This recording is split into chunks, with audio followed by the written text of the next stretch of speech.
तो Latin America में भी जो हो रहा है ये उस सीरीज का है। मदुरो के साथ जो हुआ, मदुरो को इन्होंने डेजिग्नेट करा हुआ है as a drug kingpin, drug leader.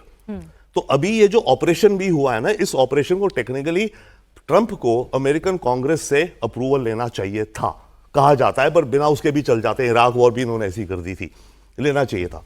पर ट्रंप ने इसको डेजिग्नेट करा है लॉ इन्फोर्समेंट एक्शन। इन्होंने ये कह रहे हैं कि ये डिपार्टमेंट ऑफ जस्टिस का एक्शन था, एक क्रिमिनल है, ड्रग ट्रैफिकर है, गैंग लॉर्ड है, उसको हम उठा के ले आए।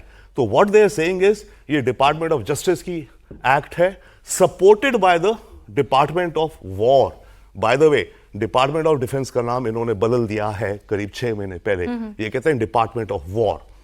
तो सपोर्टेड बाय दैट। सो इस केस में वो अपने को ऐसे पोजीशन कर रहा है। पर बॉटम लाइन ये है कि वेनेजुएला में डेफिनेटली ऑयल है, दैट्स वन बिग।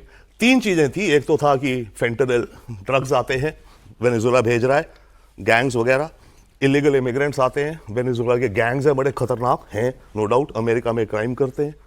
ओके, तीसरा ऑयल है। और एक चीज और इस अटैक में हुआ जो विचार इनका दिखाता है लैटिन अमेरिका को लेकर के, इनके पास हर चीज पिन पॉइंटेड थी जहां भी इन्होंने बॉम्ब गिराए और जिसे उसे किडनैप किया। चावेज जो वेनेजुएला का एक रेवोल्यूशनरी लीडर माना जाता है, वहां पर लेफ्टिस्ट सोशलिस्ट, उसकी एक मॉन्यूमेंट है, उसकी 2013 में डेथ हुई थी, तब मदुरो आए, मदुरो उसका चेला है, राइट, ठीक है। उसकी मॉन्यूमेंट को बॉम्ब कर दिया गया।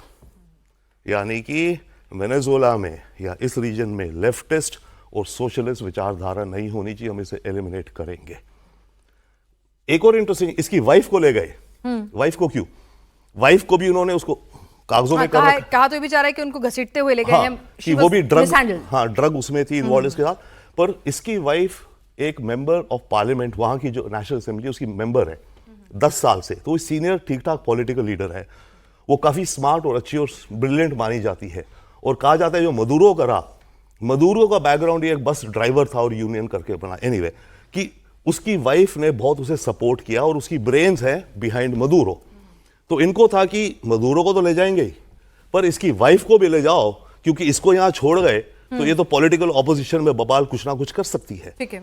सो दीज आर समथिंग्स। और एक अब आने वाले वक्त में डेफिनेटली इसको पूरा नेशनलाइज अपने हिसाब से रन करेंगे। तेल जो निकलेगा, ऑयल कंपनीज को बुलाया जाएगा, और ऑयल कंपनीज को बहुत एक्सपीरियंस है अमेरिकन, एक्सॉन, शेवरॉन, शेल को अफ्रीकन कंट्रीज में जाके आधे सरकारें तो यही गिरवाती खड़ी करती हैं, राइट। तो उनके कुछ सीनियर एग्जीक्यूटिव जो व्हीलर डीलर हों, जुगाड़बाजू हों, उनको टीम बनाकर दिया जाएगा, भैया तुम वेनेजुएला का पीडीवीएस से जो उनका ऐसा तो तेल का खेल है, प्लस ये भी है कि भाई जैसी विचारधारा आप चाहेंगे, जैसा पपेट आप चाहेंगे, आपके बगल के कमजोर मुल्क पर वैसा ही होना चाहिए।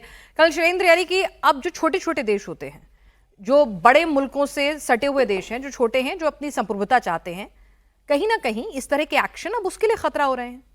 चीन कहता है ताइवान को मिला लूंगा, रशिया ने यूक्रेन के साथ क्या किया, आप ये हरकत कर रहे हैं, तो फिर जो छोटे मुल्क हैं उनका अस्तित्व कहाँ रह जाएगा? जय हिंद, नमस्कार पिनाज। अगर आप मुझे शुरुआत में मुझे आपको कॉम्प्लीमेंट कर लेने दो, आपने बड़ा बढ़िया सा बोला कि एआई भी कंफ्यूज हो जाएगा कि ट्रंप क्या सोचते हैं या क्या करते हैं। मेरे हिसाब से एआई ट्रंपिया नहीं जाएगा, कंफ्यूज ज़रूर जाएगा। उससे भी बड़ी बात है जो वैभव ने बोली।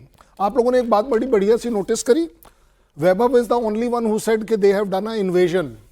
कहीं कोई इन्वेजन का नाम ही नहीं आ रहा। This has not been treated as a invasion. This is so surprising. किसी कंट्री ने कहीं पर भी ये नाम नहीं लिया। चाइना, रशिया ने इन्वेजन किया,